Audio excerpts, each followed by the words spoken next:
A day of defiance in Hong Kong as thousands surrounded the city's legislature. Lawmakers were scheduled to continue debate on the government's proposed extradition bill that could open the door for fugitives to be transferred to mainland China. But these protesters were determined to stop it. By 9:30 a.m., some had started breaking down metal barricades around the government complex. Others plucked bricks off the pavement. Police appealed for the protesters to leave and said they would use appropriate force if necessary.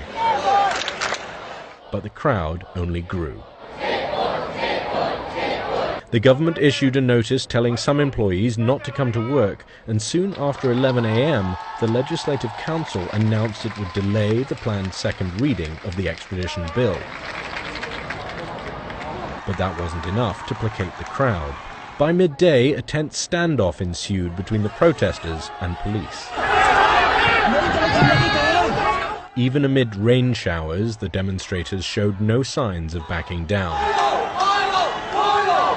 Volunteers began distributing food and water. Protesters began calling for donations of helmets, cling film, long umbrellas, and masks. Banners flung over an overpass called for Hong Kong Chief Executive Carrie Lam to step down and for the government to withdraw the extradition bill. As lunch hour came to an end, the roads were still flooded with demonstrators. Opposition leaders began speaking out against the bill from a stage set up nearby. Then, at 3:30 p.m., tensions came to a head.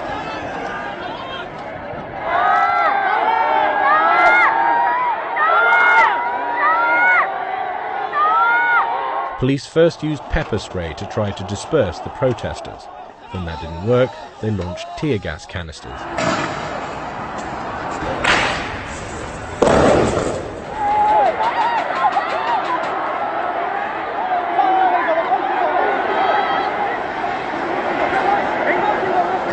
Hong Kong's police chief called the protest a riot, a declaration not even made during the Occupy Central demonstrations in 2014.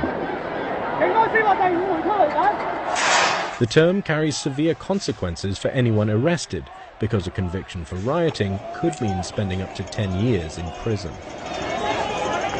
As the sun began to set, the crowd thinned, and the Legislative Council officially announced that debate on the extradition bill would not be held on this day. You are hurting our children!